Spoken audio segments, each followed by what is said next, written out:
Good morning, good morning, good morning. What's going on, everybody? Welcome to another live edition of Pro Wrestling Talk, brought to you by Blitzball Champ Gaming here on the U to the Tube. I'm your host, Blitzball Champ Jason Ingram, and the weekend has arrived. It is Saturday, May 14th of 2022. Hope everybody's week has been good overall. The weekend is here, so get excited. Hope everybody has great plans for the weekend and enjoys themselves. But here I am to get your morning started off with some pro wrestling talk. So, this morning, you're going to be going over the recent Stardom New Blood #2 show, which was on YouTube, on Stardom's official YouTube channel. I'm also going to preview the card for New Japan Pro Wrestling's Capital Collision pay-per-view. That'll be later on today in Washington, D.C. I know a couple of friends that are going to that. Also going to talk about AEW with a main focus on the Owen Hart Cup tournament, which officially started. The qualifiers are done, so the tournament officially started earlier this week. Also going to talk some WWE. I know the NXT 2.0 women's breakout tournament started as well. So a couple of tournaments going on. So we're going to go over that and more, just the general stuff. And, you know, like I said, I did not watch WrestleMania Stanklash. So not going to really go over that. But we're going to make it good. We're going to make it real good. Anyway, let's start out with. So they had another New Blood show they had on the Stardom official YouTube channel for free. So it wasn't a pay-per-view, which of course the first one wasn't a pay-per-view either. But it's really good to see that they are that they did another one of these, focusing on the younger, a little more inexperienced talent across Stardom and a few other promotions as well, like Gato Move. They had Diana. They had Just Tap Out. They had Colors. Like, it's really good to see many other promotions represented at the show. But anyway, let's go over it. So this took place at the Tokyo New Pier Hall yesterday, May 13th. And there were 6 total matches for this show. So starting off, we had Lady C going up against Gato Move's Yuna Mizumori. Now, I have to say that pretty much out of all the matches, this was the shortest one, and I felt like this one definitely had a little bit more comedy as compared to the other matches. In my opinion, I felt like it was more comedic than the others, especially with Yuna Mizumori, pretty much the pineapple girl. But overall, it was a pretty decent match. I definitely thought it was pretty funny seeing the use of that light blue wig in this match quite a bit by Lady C and Yuna Mizumori. But Yuna got the victory. She caught Lady C with kind of like a Superman like pin, sort of similar to how Colt Cabana does his Superman pin. It was very similar. She just didn't dive as far as he would, but it was a very similar looking pin, but was able to hit the 1, 2, 3 and defeat Lady C. I thought it was pretty cool that Lady C was even still able to do the giant swing on Yuna. I mean, she was definitely a little bit more of a heavier girl compared to some of the others, but I got to give credits to Lady C. She was able to giant swing her for a little bit, so that was really cool. But just a bummer that Lady C lost. It would have been nice to see her pick up the victory, but decent match. A lot of comedy in this match. As a matter of fact, Yuna came out singing for her entrance, pretty much a cappella, as a matter of fact. So, there was that. But it wasn't as long of a match as the rest of the matches, but it was still a decent match for what it was. And I enjoyed it. I definitely enjoyed it. Just it was definitely kind of weird in certain parts, but I still enjoyed it. It was still an enjoyable match. Next up, we had a tag team match.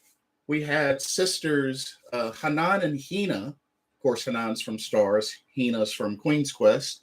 And they took on Just Tap Out's Tomoka Inaba and Aoi.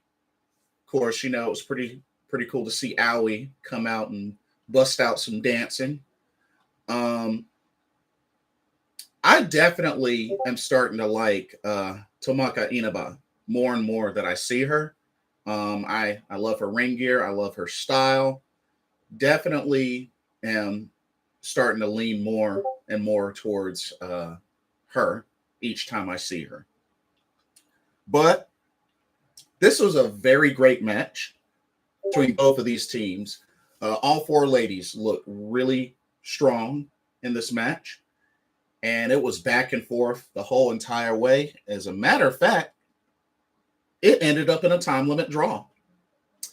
Did not expect that. I did not expect it to end in a time limit draw. But all four of these ladies look very strong in this match. So that was a time limit draw. And then afterwards, it looks like I looked up some of the translations because there was no English commentary, nor were there subtitles for the show. But from what I learned on some folks that translated it, apparently it looks like, I don't know if it was just Aoi, but Aoi and I think Tomoka Inaba ended up challenging Hanan to a future Stardom title shot. So I don't know if that's something that we may see on the next New Blood show. Maybe Hanan defends the title, maybe against both these ladies or one of these ladies now and the other later. But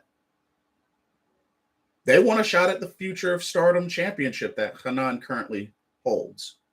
So, hey, I would love to see it. The sooner the better. But it wouldn't surprise me if they waited until the next New Blood show, which there's no telling when that'll be. But I hope these ladies get their title shots soon, or ASAP. But should be good. But yeah, that match ended in a time limit draw. All right, the third match was another tag team match. We had members of God's Eye, Mirai and Ami Sourei. Mirai, of course, the winner of this year's Cinderella tournament. And these two ladies took on Wakasukiyama and Momoka Hanazono. Momoka Hanazono, I've never heard of her before, so y'all going to have to inform me about her because I've never heard of her. But this was a very great match, and I have to give kudos to Wakasukiyama. I felt like she did an excellent job in this match. She was busting out a whole lot of different moves. I really like her when she does that stunt rider stretch because she had it in deep. She had it in really deep. And, she looked very strong in this match, but just so many moves, so many close pinfalls, but unfortunately just could not get the job done for her team. And Mirai, unfortunately, submits Wakasukiyama with the Miramare submission. But, man, Waka just had a great performance in this match. And the other ladies do too, but I'm still cheering her on because I cannot wait till she finally gets her first victory, which I really hope it happens before the end of this year. But I'm pulling for Wakasukiyama to finally get her first victory because she's been improving and doing really well in that ring. She's had a lot of close calls, and I just really believe that she needs to get that victory ASAP. I think it's time. I really believe it's time. So we'll see what happens, but I really want to see that happen. Really want to see that happen. But and not to mention this Momoka Hanazono, very interesting character. I mean, came out with a bubble blaster. I could definitely see why her and Waka were tag team partners for this match. I mean, it definitely made sense. But it was a great match. It was just a bummer to see Waka tap out. But I mean, they're going to keep God's eye strong. So it's understandable. But a great match nonetheless. All right. Then we had colors. We had colors in action.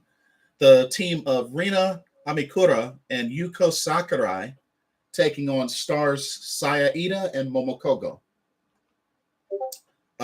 This, I'd have to say, was my my third favorite match. Or actually, no, my second favorite. Yeah, this was my second favorite match of the whole card. I really enjoyed this match quite a bit, and I've never seen colors in action. I vaguely even know anything about this colors promotion, faction, whatnot. But these ladies put up an excellent fight. Of course, lately I've been drawn more to Momokogo. I think she's been getting better and better in the ring as well. And of course, Saya Ida, very experienced. But this match was very cool. Rina Amikura got to see, I felt like there was a lot more of her than Yuko Sakurai. But I tell you, it was really cool to see her and Saya Ida go back and forth, displaying their strength with their strikes and moves. So I thought that was really cool. And like I said, Momokogo, I definitely like watching her. But these ladies did an excellent job in this match. But Rina Amikura was able to get the victory for her team after hitting a top turnbuckle diving senton on Momokogo. Got the 1, 2, 3. So great match overall. And then we had a segment after this match. Tam Nakano came into the ring and they all talked on the mic, but it looks like what's going to happen, just based on what I've heard. Apparently, it sounds like June 5th, Cosmic Angels and Colors are going to do battle. And word is that whoever the loser is has to join the other unit.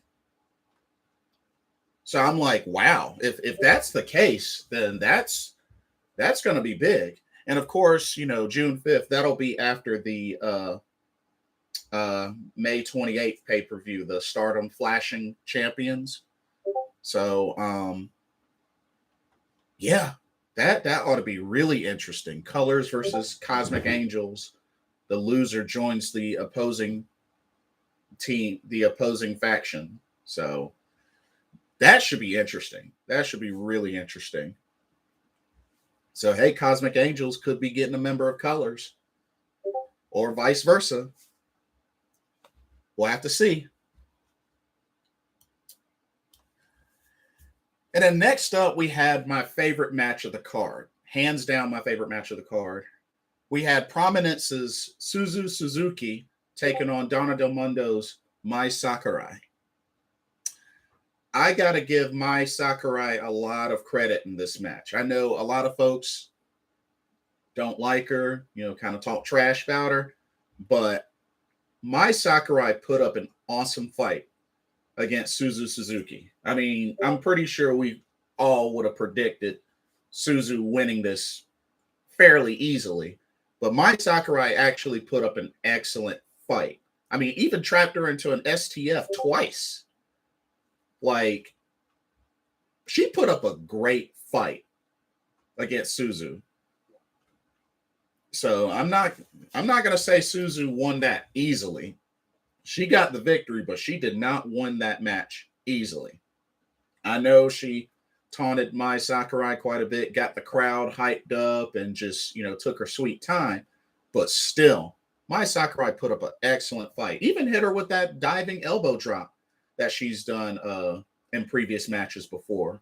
So Mai Sakurai looked great in this match, but Suzuki was just too much for her. Hit her with a deadlift bridging German suplex for the 1-2-3. But got to give credit to Mai Sakurai for the excellent fight she put up in this match. And then after the match, of course, Suzuki, Risa Sera came down. The rest of Prominence came down, got on the mic. Suzu got in. Julia was there in Mai Sakurai's corner. And then Shuri, Risa Sera apparently called out Shuri. Shuri came out, and pretty much they ended up beating down Shuri. They took her down. Risa Sera hit her with a air raid crash off of the ring apron, and then they beat the crap out of Shuri with a kendo stick. So I was like, dang. Normally Shuri doesn't get beat down like that, but she got beat down by Risa Sera. And, just, we have to remember, Risa Sera, Shuri called and challenged Risa Sera to a World of Stardom Championship, which will be at Stardom Flashing Champions. So, yeah, that, man, that's going to be crazy. That is going to be crazy. But, I mean, you normally don't see Shuri get beat down like that.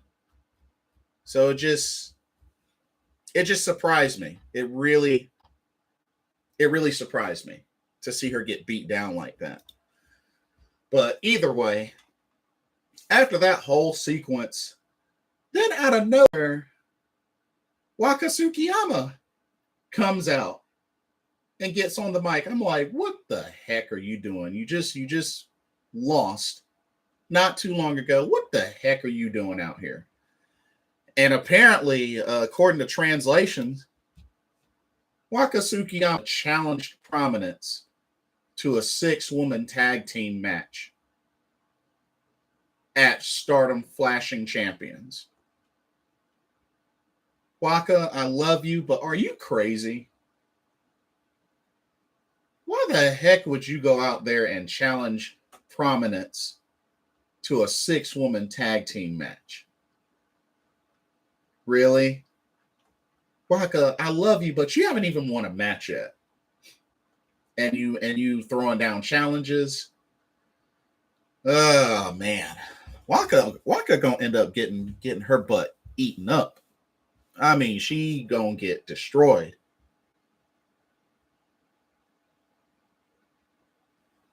Like,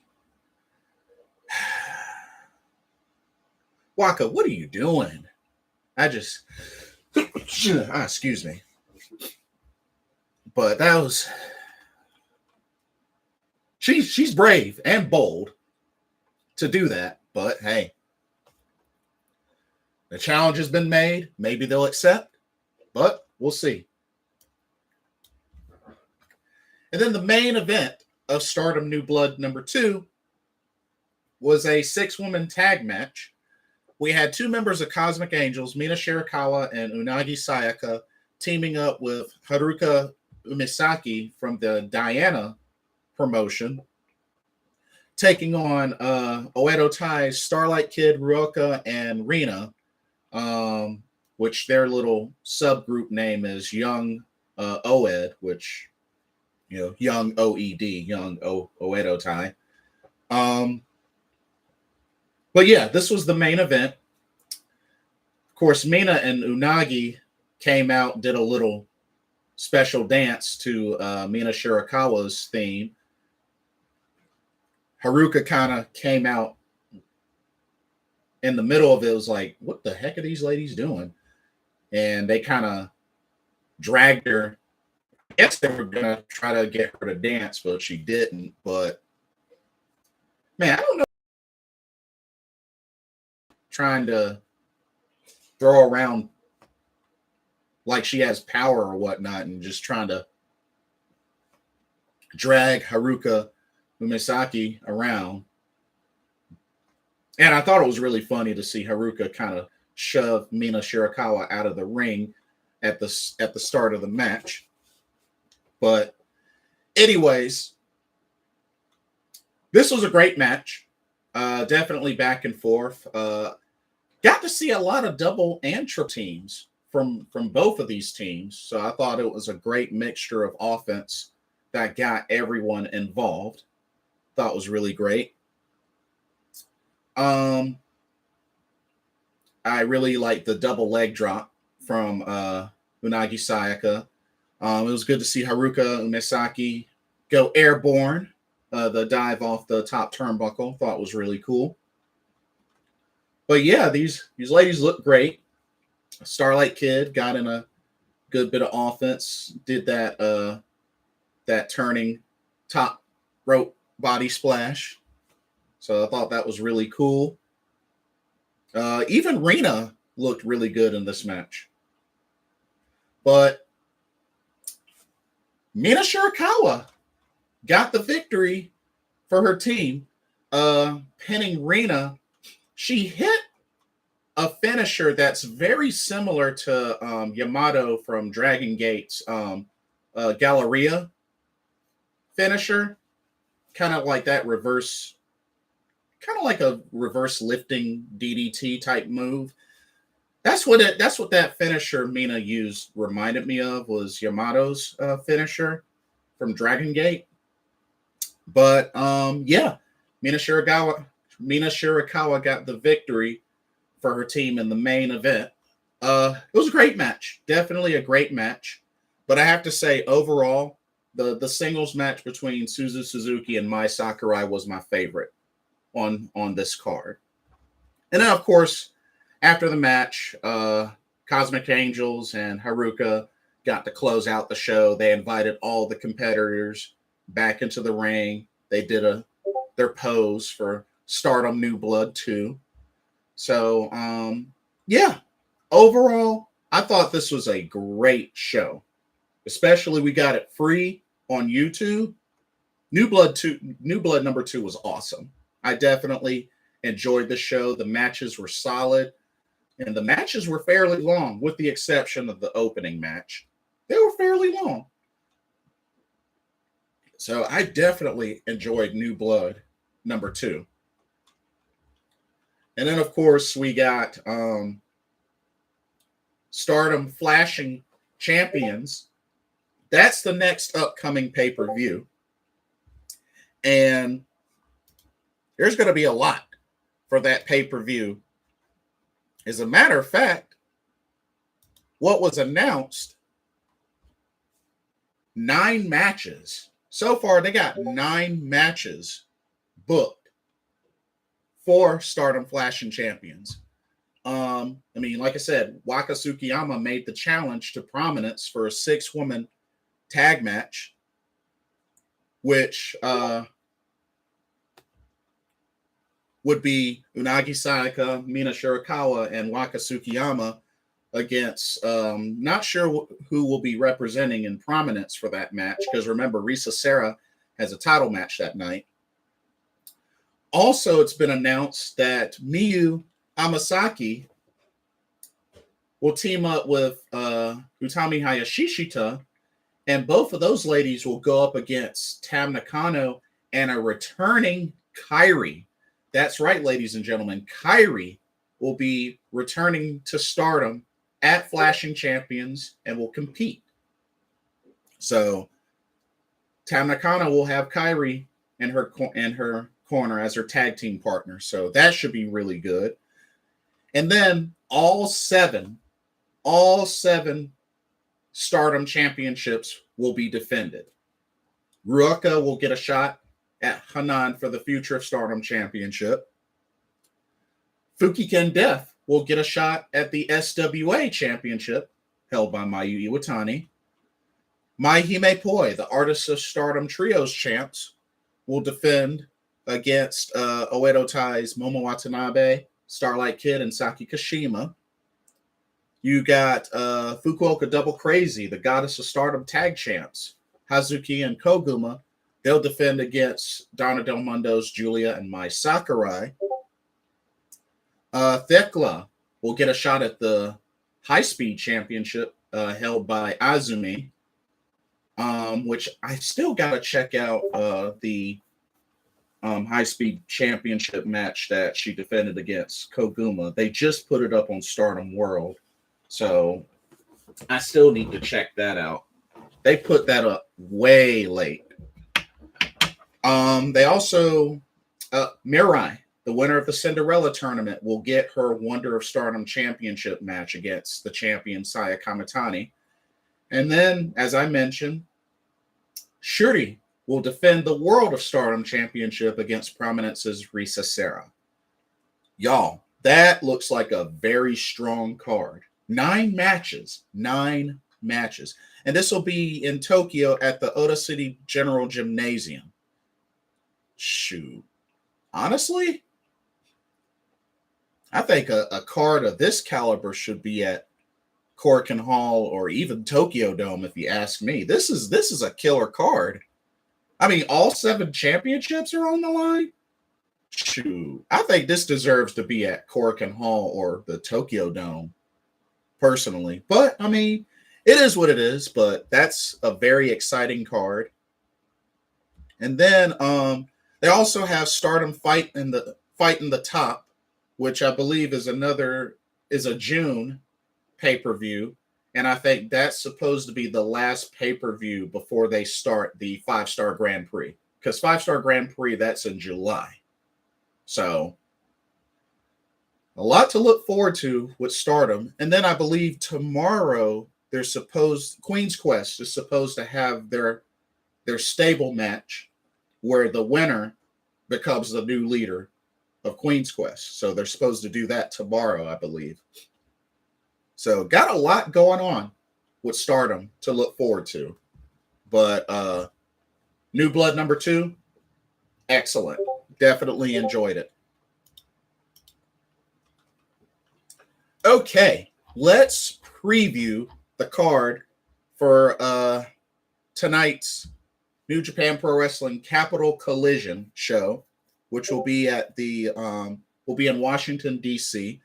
Shout outs to my buddies Count Blackula and Virtua Kazama, who will both be attending that show live.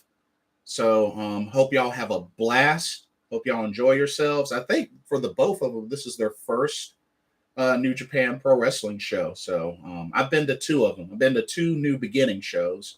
So hope y'all have a blessed time. But anyway, let's take a look at the card. There's going to be a dark match, apparently. The show starts at 7. They got a dark match at 6:30. The dark match will be Kevin Knight versus Nick Camarado from the Factory. I think that's a pretty easy one. I'm going to go with Nick Camarado to pick up that win. That's a pretty easy one. All right, and then to start the show, going to have a singles match. Ren Narita taking on Carl Fredericks.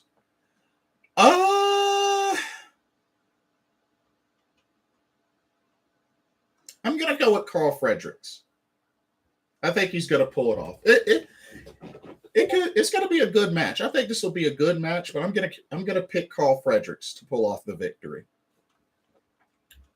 All right. We got ourselves a 10-man tag. So we got Fred Rosser, Dave Finlay, Tangaloa, Yu Uemura, and the DKC taking on Team Filthy, which is Filthy Tom Lawler, the West Coast. I forgot the name, but West Coast Wrecking Crew. I'm sorry. Royce Isaacs and Jarrell Nelson, JR Kratos and Danny Limelight. I had a hard time at first picking this, but you know what? I'm gonna go with Team Fred Rosser to get this victory. Because remember, Fred Rosser also has a strong weight, open strong weight championship match against Filthy Tom Lawler Sunday, because they're doing a Capital Collision in Philadelphia show as well. I think like a TV taping or something like that. And that's where he's supposed to get his title shot. So I'm thinking that they'll win. Fred Rosser will win this match. His team will win this match. I'm picking their team to win. Next up, we got a singles match. The Great O'Karn versus Chase Owens. Interesting matchup, but I'm going to go with the Great O'Karn to pull off the victory in this singles match. So the Great O'Karn gets my vote. Okay, we got an 8-man tag. Next, we got Aaron Hanare, Kyle Fletcher, Mark Davis, and Jeff Cobb of United Empire taking on Jonah, Shane Haste, Mikey Nichols, and Bad Dude Tito.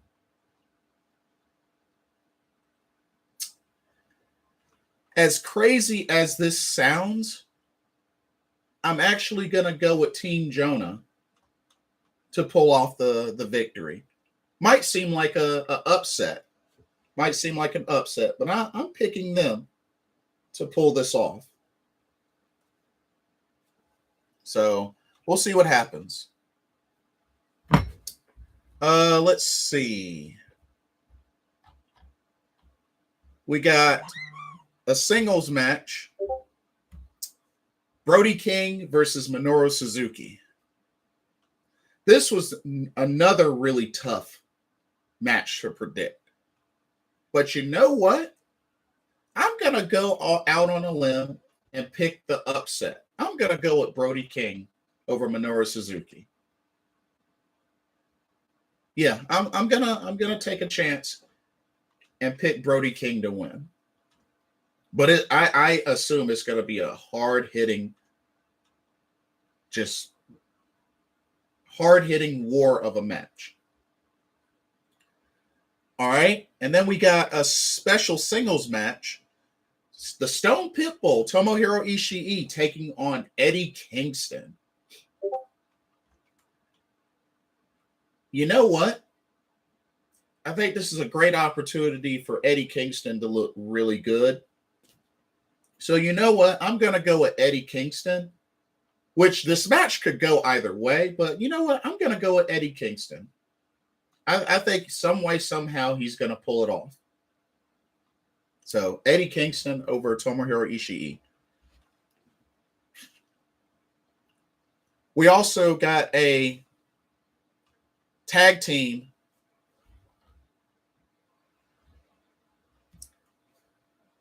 match. Bullet Club's Jay White and Hikuleo taking on Chaos's Kazuchika Okada and Rocky Romero. This one was kind of tough, but you know what? I'm going to go with Bullet Club to pull it off. Some way, somehow, I could see Jay White getting the pin on Rocky Romero. maybe hitting the Blade Runner and getting the pin on him. So I'm going to go with Bullet Club.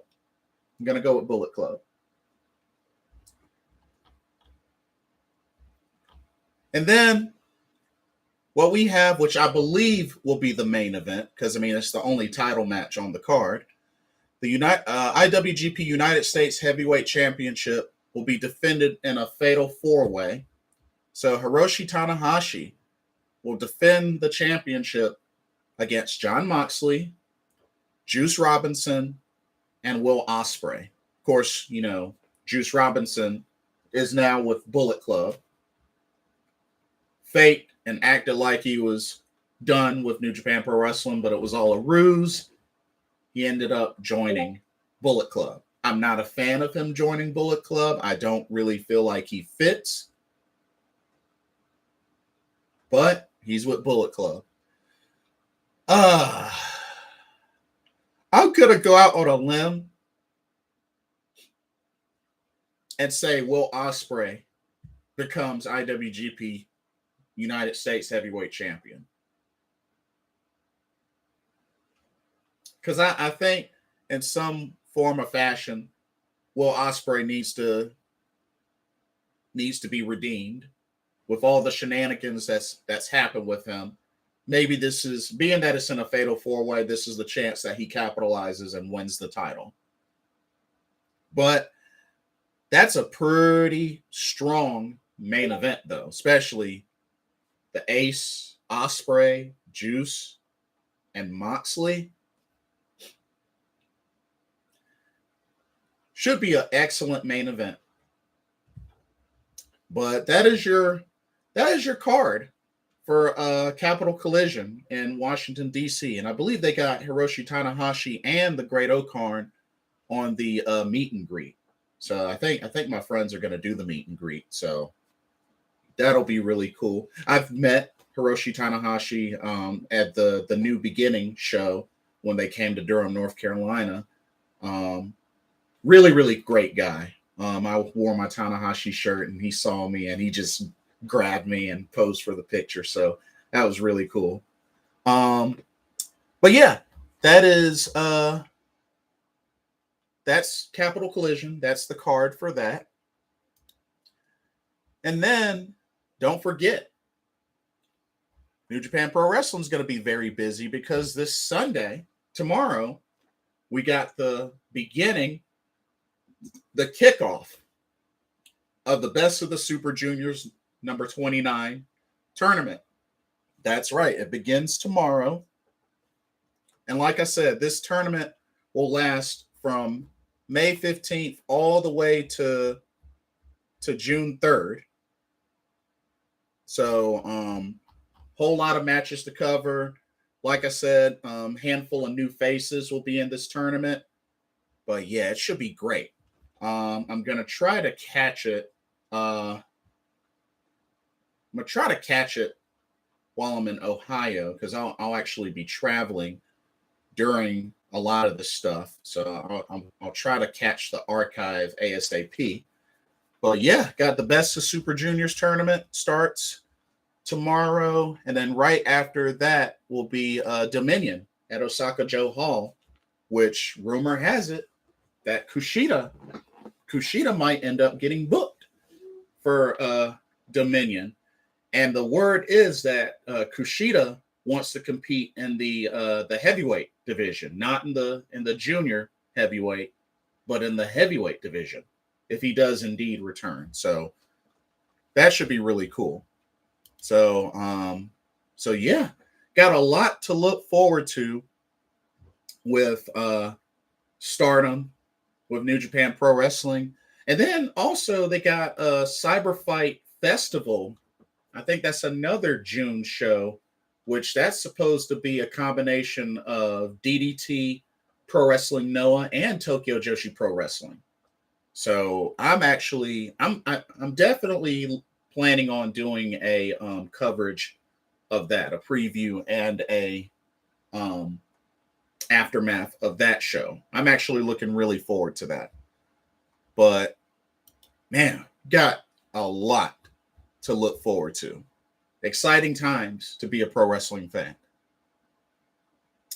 Anyway, let's move on to AEW. Like I said, the Owen Hart Cup tournament started for AEW this week. We had Toni Storm versus Jamie Hayter. That was a good match, back and forth. The clash of two former Stardom alumni, and both of these ladies are former SWA champions. Of course, Toni Storm still holds the record for longest reigning SWA champion in Stardom history.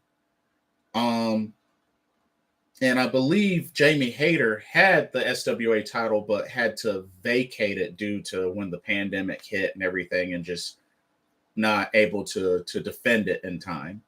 So she never really got a chance to really have a SWA championship run. But anyway, these ladies went at it, went back and forth. Toni Storm hit the strong zero, that pile driver, and was able to pick up the victory and advance. But yeah, these two ladies put on a great match. Definitely enjoyed both of these ladies. But Toni Storm advances to the semifinals, and Toni Storm will face whoever the winner is between Dr. Britt Baker, DMD, and the Joker. So we still don't know who the Joker is.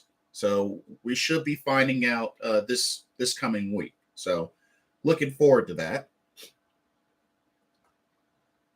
And then we had Riho versus Ruby Soho. I really, really wanted Riho to win, but it was a good close match, back and forth between both of these ladies. But Ruby Soho hit a combination of moves.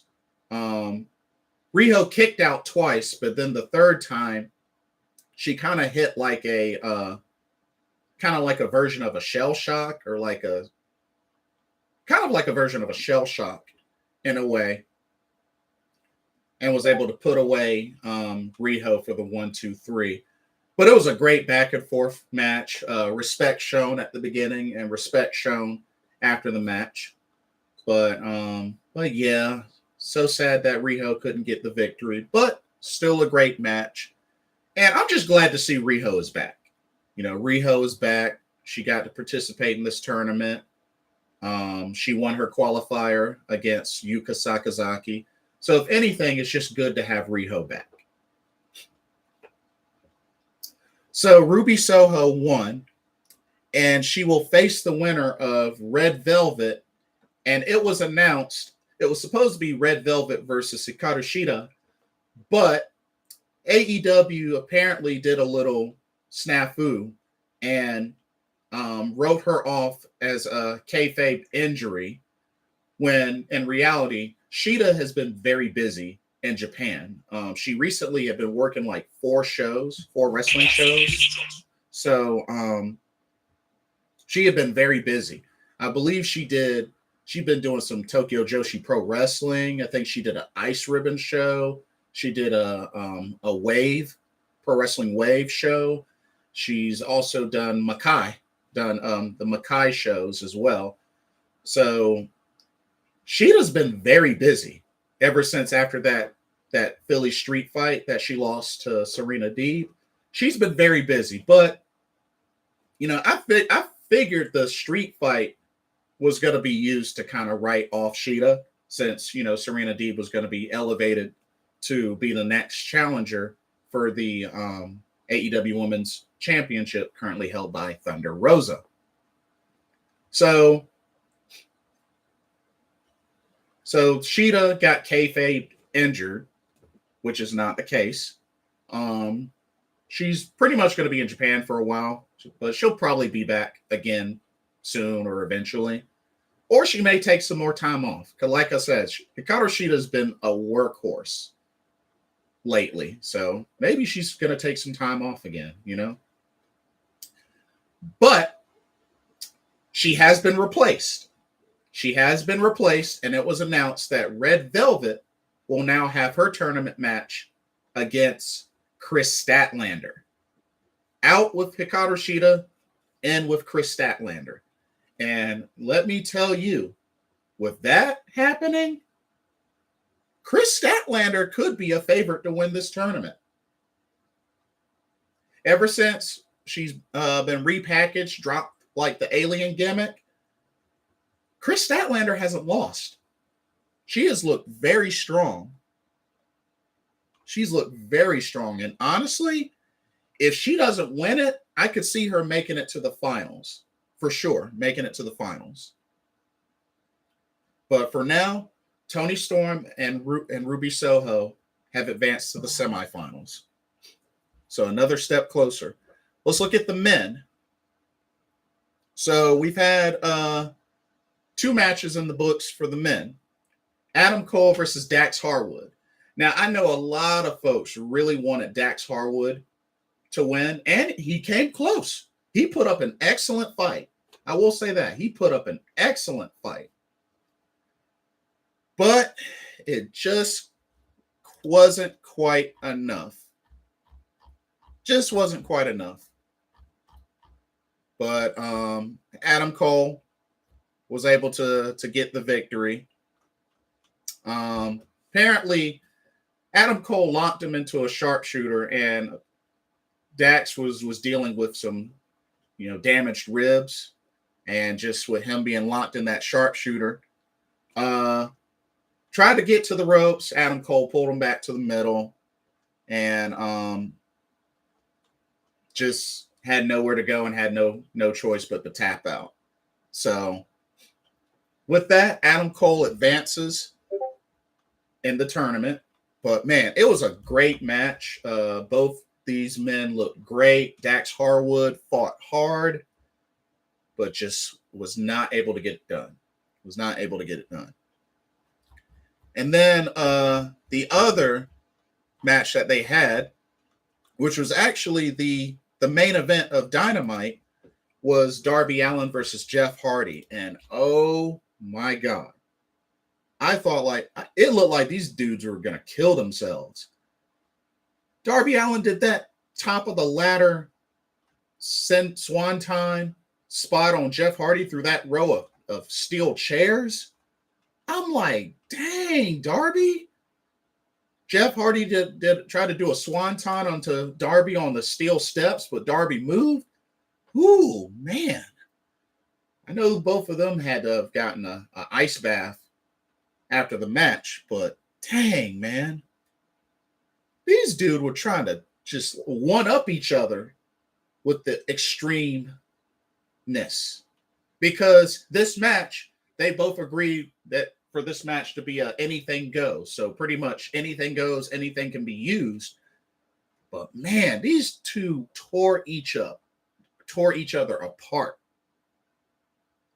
And then at the end, Darby hit Jeff Hardy with the coffin drop, but as he was going for the pin, Jeff Hardy turned it into a crucifix pin with Darby's legs on the ladder to prevent for him kicking out. And Jeff Hardy gets the 1, 2, 3 and pins Darby Allin, and Jeff Hardy advances in the Owen Hart Cup tournament.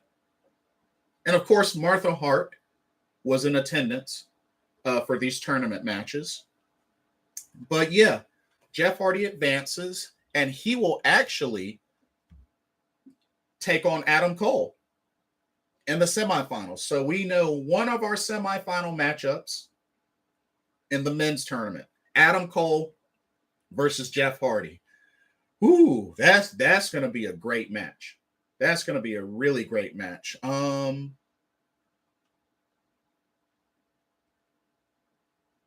Has Jeff Hardy fought Adam Cole before? I honestly don't know. Have they fought each other before? I may have to look that up. I don't even think they fought each other before. Especially not in a singles match. I don't think they have. But somebody correct me if I'm wrong, because I don't think they've ever wrestled each other in a singles match. But should be good. Should be really good. So definitely looking forward to that. You had CM Punk versus John Silver, which was a great match. Definitely a great match. Of course, Punk came to the ring with New York Islanders jersey on. Of course, he got booed like crazy. Hangman was also on the on commentary, and it was so bad, like just the heat that CM Punk got, that he didn't just win the match over John Silver. Didn't hit him with a GTS. Oh, no. He didn't hit him with a GTS. CM Punk hit him with the buckshot lariat, Hangman's finisher, which, of course, that pissed off Hangman Adam Page, the AEW World Champ. And tried to give Hangman a handshake, and, of course, he got flipped off. So a lot of heat there, and very tense moment between Hangman and CM Punk. But that was a pretty good match, though. Definitely a good match. I was really bummed to see Danhausen get squashed by Tony Nese. Man, I wanted to see him bust out the jar of teeth. He didn't even bust out the jar of teeth. And before folks say anything, yes, Danhausen can wrestle. Like, lately I've been getting so annoyed. Hey, can he wrestle? Is he even a wrestler? Can he wrestle? Yes, Danhausen can wrestle. I've seen him wrestle before back in ROH when they came to Concord. Yes, Danhausen can wrestle. I'm going to just put that to bed now. Yes, he can wrestle. Danhausen can wrestle. He is a wrestler. Got squashed by Tony Nese. Looked like Tony Nese was about to do more. Hook came out to pretty much scare him off. Danhausen extended the hand for a handshake with Hook. And Hook actually shook his hand.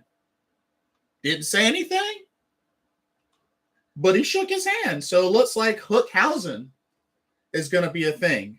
And apparently, this ended up leading to a booked buy-in match for Double or Nothing, where Hookhausen will go up against Tony Nese and Smart Mark Sterling. So, interesting. Very interesting. And then we had the contract signing with MJF and Wardlow. So here's the thing. So the whole premise of this match with Wardlow, MJF, is if Wardlow wins, then instantly, automatically, he gets released from his contract under MJF.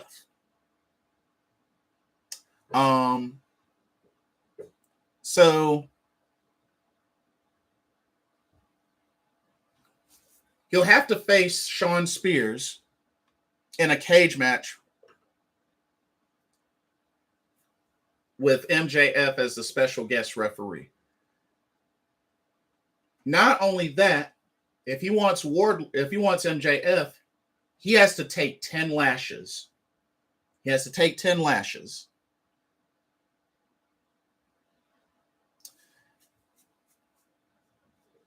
Now, if he can take the 10 lashes, and if Wardlow can win the cage match against Shawn Spears with MJF as the special guest referee, then Wardlow will get MJF at Double or Nothing. But if Wardlow loses at Double or Nothing, he can never sign an AEW contract. Ever.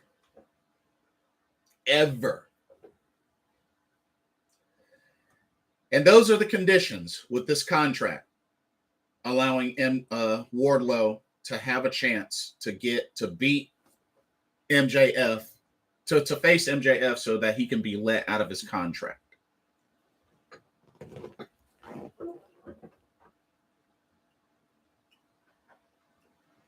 Of course, signed the contract.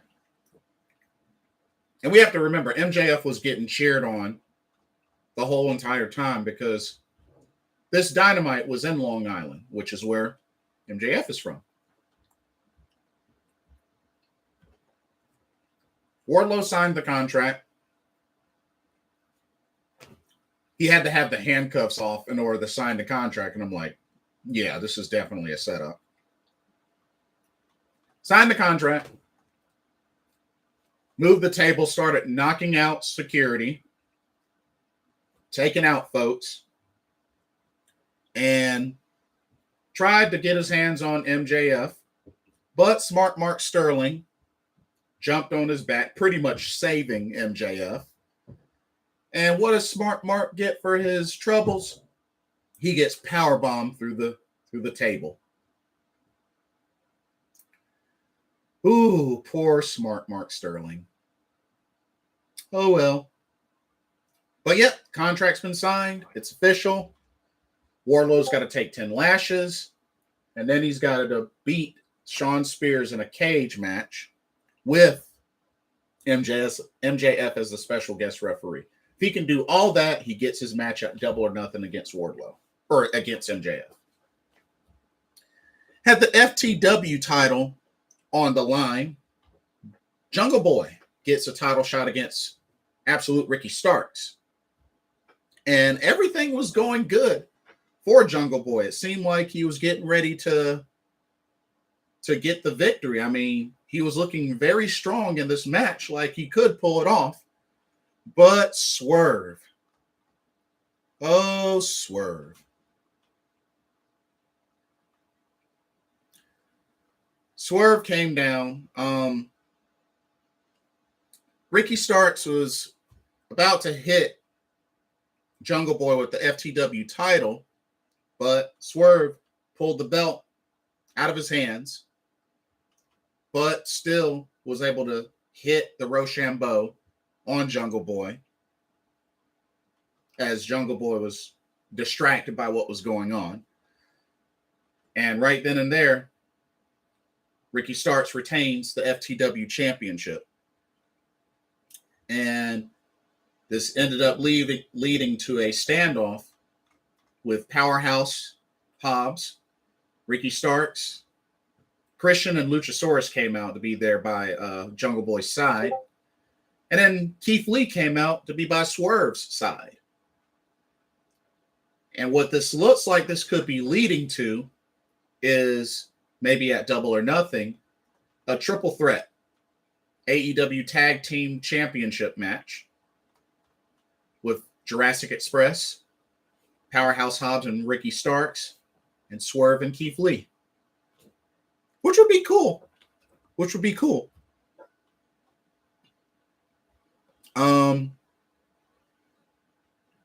Of course, there was a JAS victory speech, which, I wasn't really feeling. Was kind of lame. But at the end, it ended up JAS being surrounded by not only Eddie Kingston, Santana, and Ortiz, but also by the Blackpool Combat Club. And Wheeler Yuta, John Moxley, Bryan Danielson, and William Regal. And even William Regal got in some shots. William Regal shows he still has that power of the punch. But yeah, they all brawled and pretty much sent JAS flying.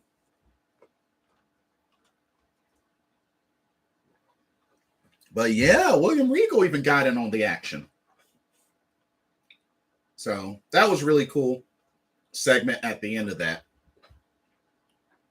But yeah. And like I said, I covered the Owen Hart Cup matches as well. Had a pretty sick 6-man tag between Death Triangle, the Butcher and the Blade, and Mark Quinn, which of course Death Triangle got the victory, which, you know, it's just great to see Death Triangle back together again. House of Black made an appearance, you know, did some mind games, but that was a great match. That was a great 6-man tag match. Sean Spears went up against Bear Boulder, which, you know, Sean Spears won and then attacked him with the chair afterwards. And of course, Riho versus Ruby Soho was on Rampage as well. The main event ended up being Frankie Kazarian getting his TNT championship opportunity against Scorpio Sky, the one that Scorpio Sky promised. Showed respect at the beginning, and it was a great match. It was a great match, back and forth. You know, two former SCU stablemates, and they're the first ever AEW tag champs in AEW history. So everything was looking great, and these two were putting on a heck of a match. But then Ethan Page takes the TNT title and decks Frankie Kazarian with it. Scorpio Sky went for the pin. He did get the shoulder up, but then he eventually hit the TKO on Frankie Kazarian. But got the victory. Scorpio Sky retains after hitting the TKO and getting the 1-2-3.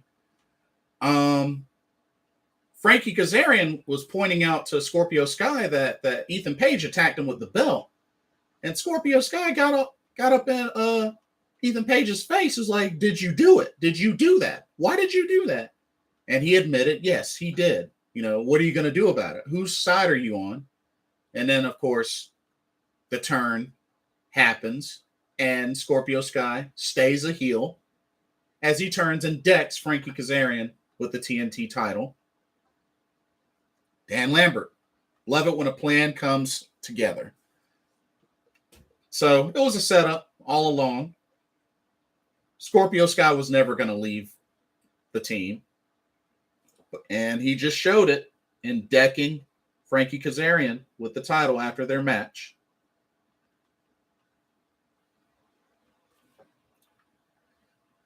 Ty Conti and Sammy Guevara were watching from ringside, and they came into the ring to pretty much send Team Lambert away. So, is this another double turn or whatnot?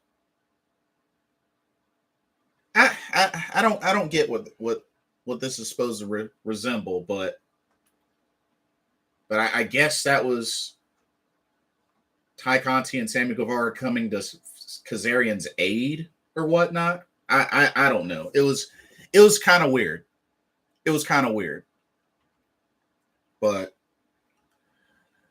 yeah, next week we're gonna find out who the Jokers are for both tournaments. As a matter of fact, we're gonna find out the Jokers for both tournaments next week.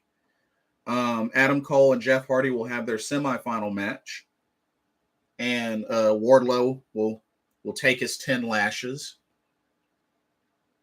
So yeah, Ray Phoenix versus Kyle O'Reilly. That's gonna be a crazy match. That could go either way. Clash of two different styles. That could go either way. So that should be really good. But yeah. So that's AEW. Good old WWE.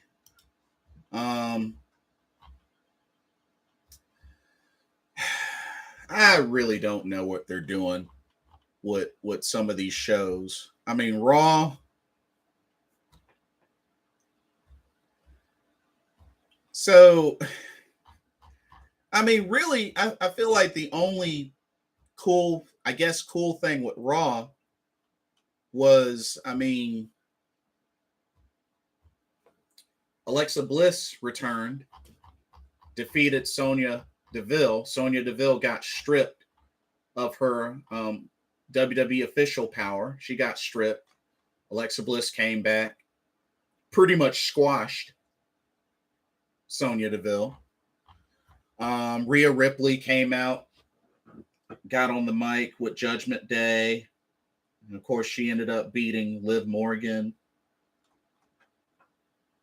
Cedric Alexander tried to show loyalty to VIP and Omos and tried to jump Bobby Lashley during the VIP lounge. And of course, Cedric Alexander suffers for it. Man, they could be doing so much better booking with Cedric Alexander. It's ridiculous. It's so ridiculous.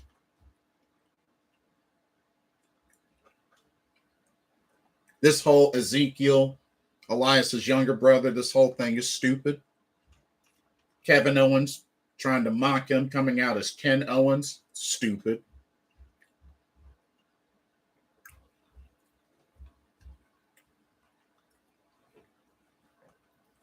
Asuka versus Bianca Belair was the main event. That ended in a no contest. Happened really before the match could really get going. But Asuka making fun of Becky Lynch, calling her a baby, was pretty funny backstage.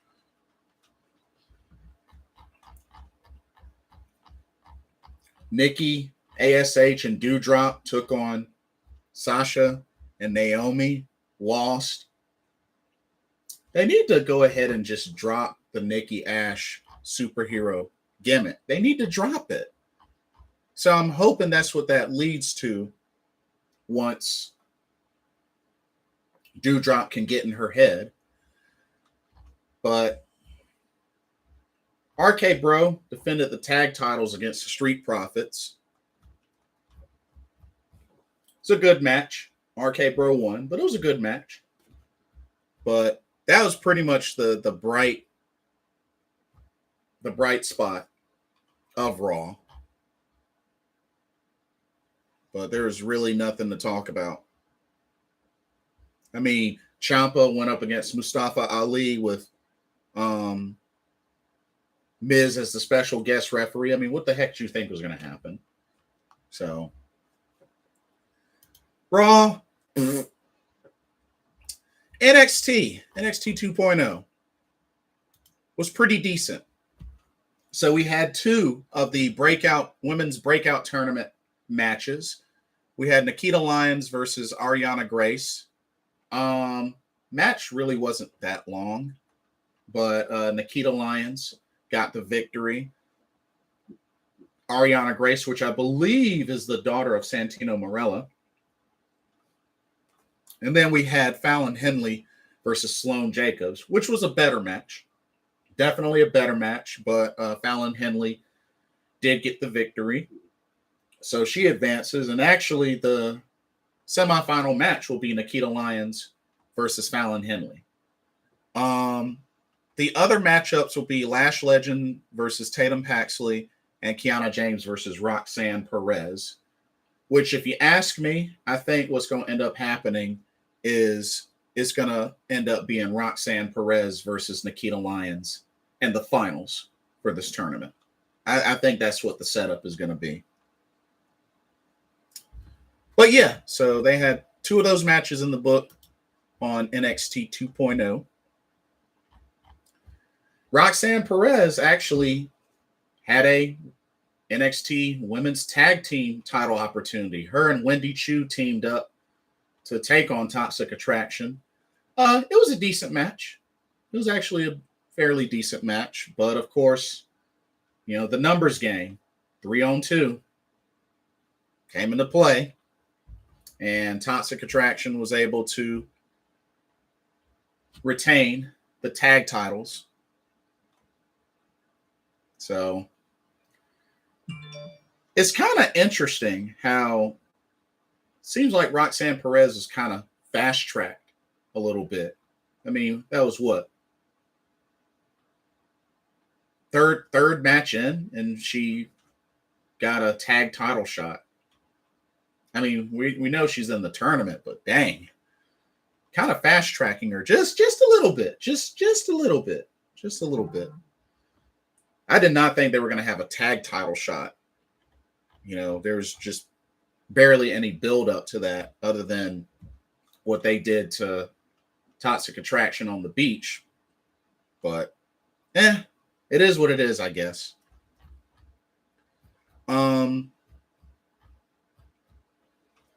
Alba Fire, Kaylee Ray, made her repackaged debut, in-ring debut. And we had a returning, she took on a returning Amari Miller. So it's good to see Amari Miller back. And this was actually a great match. This didn't end up being a squash, which I appreciate. This wasn't a squash. Both these ladies, they put on a great match. It was back and forth. Alba Fire did win, hitting a gory bomb and then hit a swanton off the top rope for the 1, 2, 3. But yeah, gotta give it to both these ladies. They both got a chance to showcase. Amari Miller looked great in her return. So yeah, definitely one of my favorite matches of the night. Definitely. So welcome back, Amari Miller, and welcome Alba Fire, which, I mean, it's Kaylee Ray. Of course, you had the segment with Carmelo Hayes, Cameron Grimes, Solo Sikoa. Pretty much Solo Sikoa wants next. He wants next in line for the NXT North American Championship. And who knows, he probably will end up being the one to dethrone Cameron Grimes at some point. Whenever that happens, he's probably going to be the one to dethrone him. So I'll just say that. And folks have been booing Cameron Grimes lately, and he's supposed to be a face. So I don't get that. Anyway, we had, oh God. So it was supposed to be Andre Chase versus Grayson Waller, I guess, and whatnot.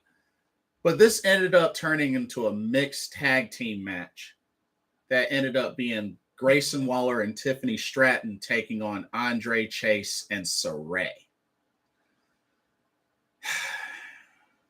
I already don't like the idea of this mixed tag match.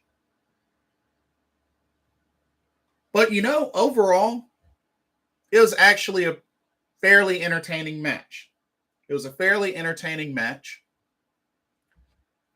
Saray did get the pin for her team, which, I mean, kind of had the help of the air horn once again. Not that she needed it, because when she was getting pinned after Tiffany Stratton hit her finishing splash, her feet were on the ropes. So, I mean, yeah, didn't really need the air horn. But Andre Chase and Saray worked together. It was weird, but they worked together and picked up the victory. I mean, it's kind of unfortunate that that was the only way that Saray could get the victory over Tiffany Stratton, was in a mixed tag match after getting bullied by her, getting squashed by her, and then losing in a singles match against her. So it took a mixed tag team match for her to finally get the pin on her. It's kind of sad. It's kind of sad. But got to give Saray credit for going with the whole "this is a teachable moment" gimmick with Andre Chase. So, and then the main event was actually Cora Jade versus Natalya, singles match. Pretty good match overall. Cora Jade, she gave it her best effort. Even had Natalya hooked and a sharpshooter. But, you know, I felt like she couldn't really get a lot of pressure on it because her legs were much thinner than Natalya. But got to give Cora Jade credit. Natalya locked up the sharpshooter on her, She was able to try to grab for the rope a few times, but got pulled back to the middle. And she ended up passing out. So she didn't tap out. She passed out to the sharpshooter. That's a weird submission to pass out to. Like,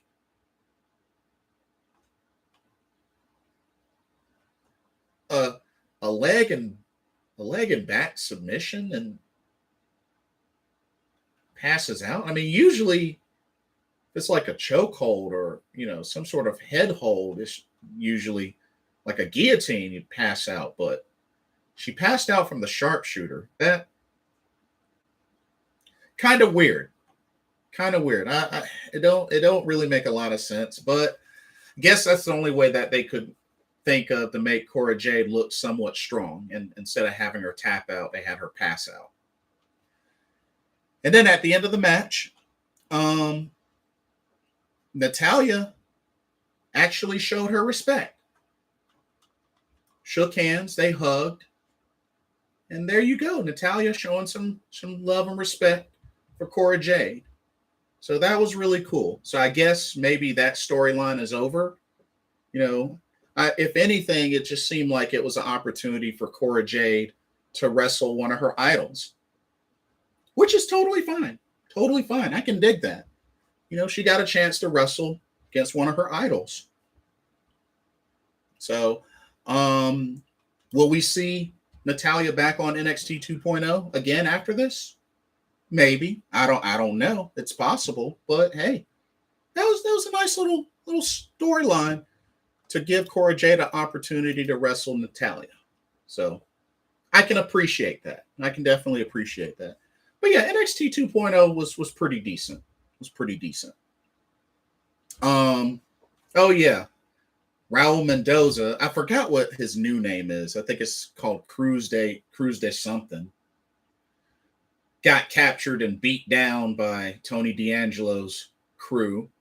So, faction wars for you between Legado del Fantasma and Tony D'Angelo and his posse.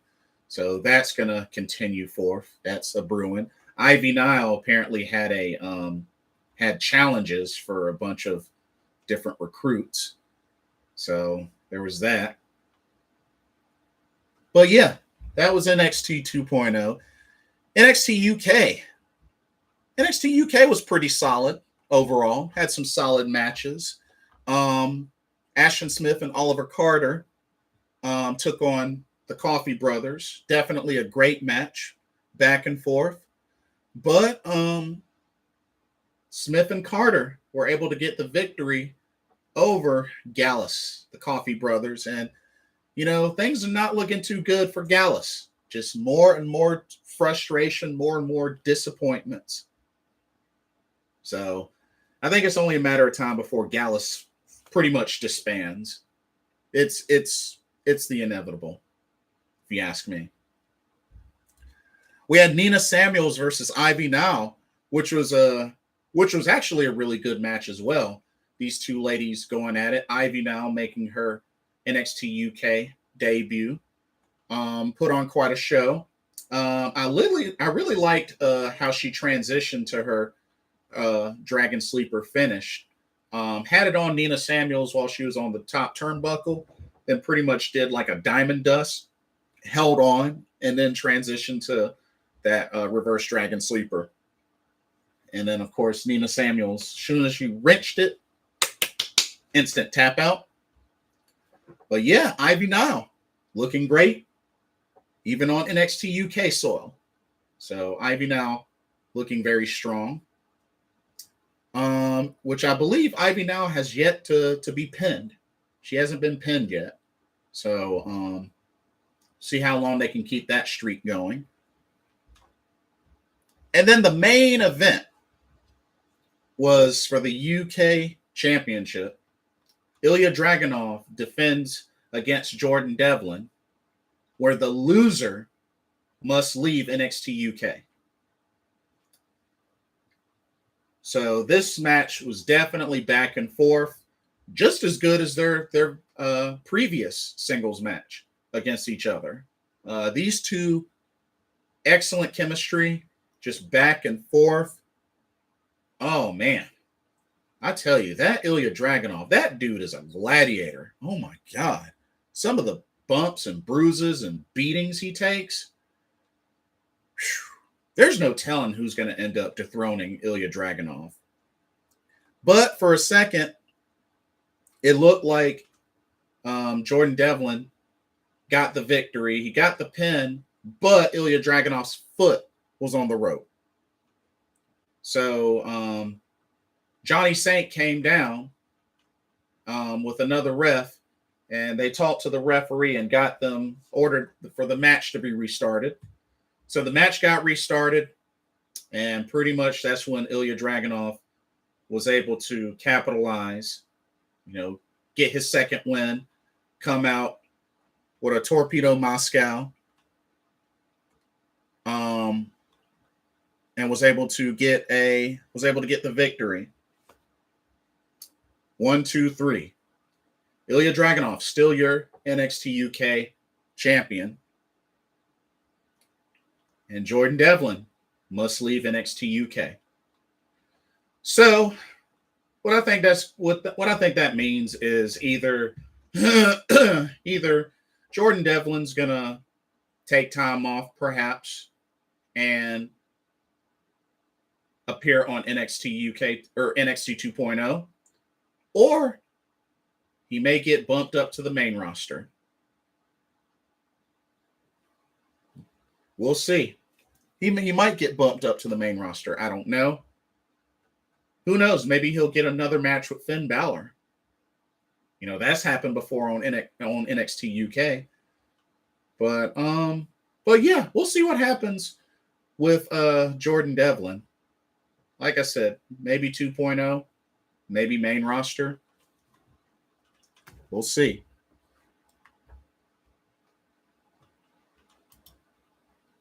SmackDown. So now SmackDown. So apparently Sami Zayn now is a bloodline butt kisser. He's campaigning for Roman Reigns and being a snitch for the bloodline and trying to get on Roman's good side. So Sami Zayn done turned into the resident bloodline butt kisser.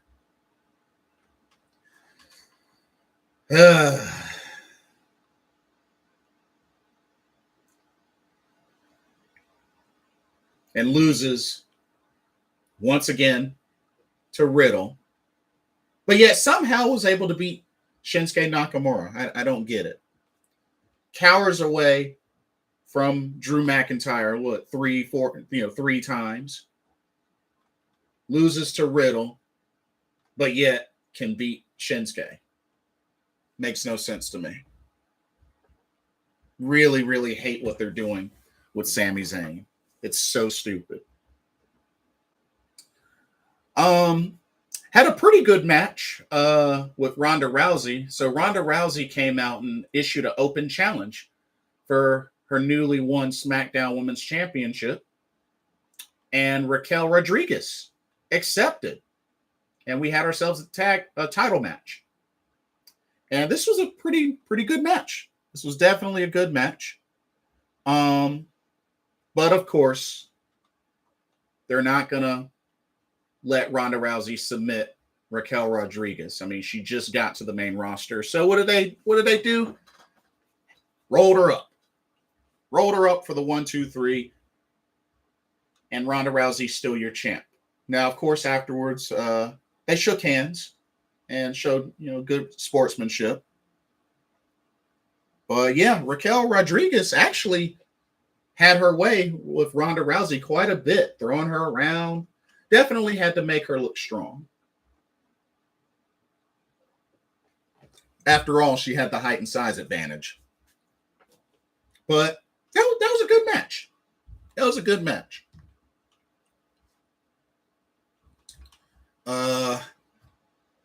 Happy Corbin jacked up Madcap Moss. Got a chair around his neck and crushed the chair with the Andre the Giant Memorial Trophy. So it looks like Baron Corbin, Happy Corbin, got the last laugh. And pretty much Madcap gets stretchered into an ambulance.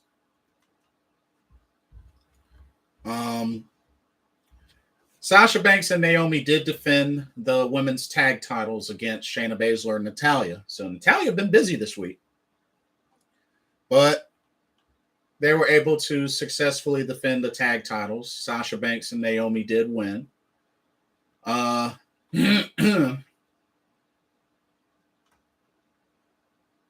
still would like to see Shayna more of a singles wrestler, personally. And once again, no Xia Li. They had Shotzi and Aaliyah arguing backstage, but where the heck is Xia Li, y'all? Like, dang, you have her in that quick video segment. I am no longer protector of others, but I will protect myself. And then we don't see her again. Like, I don't know what the heck they're doing. They're going to do with her. Butch beat Kofi Kingston. Still hate the fact that he's Butch.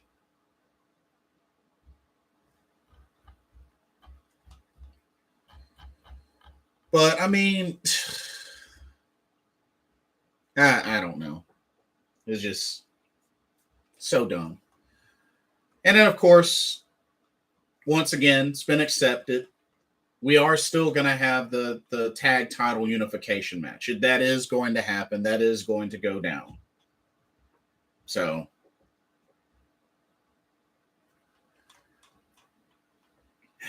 but that's pretty much SmackDown.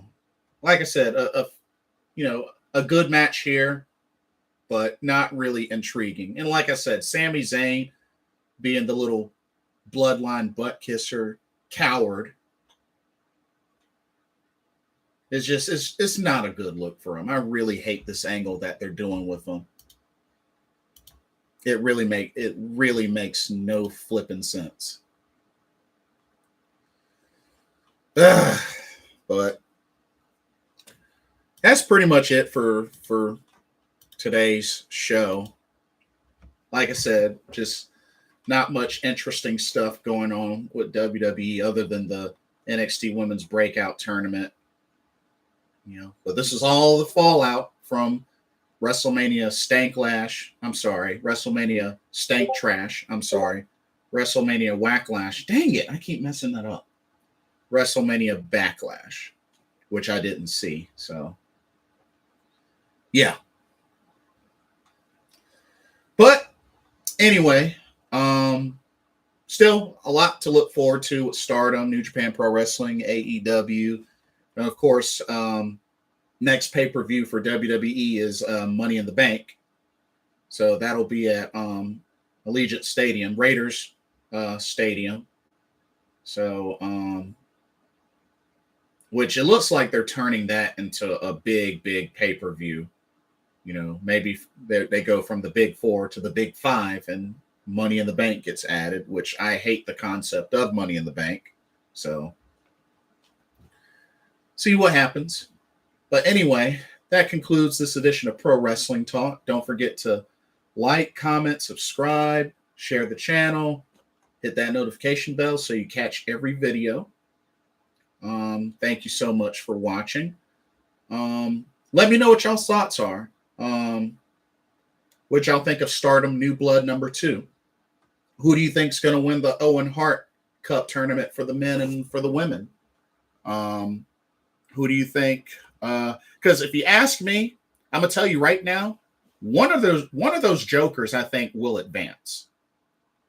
One of those jokers I think will advance, and it's probably gonna be whoever the joker is that takes on Britt Baker, because I can't really see Samoa Joe losing. Not now. But we'll see. Let me know who y'all think is going to win the NXT Women's Breakout Tournament.